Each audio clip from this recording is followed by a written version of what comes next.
Still at it. But I tell you what, for a £60 chainsaw, that has done some work.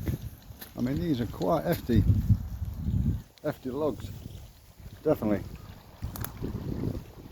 But this, yeah, no, I did this one with a proper chainsaw, right? But all the other sprouts off, I'm going to make this into a seat.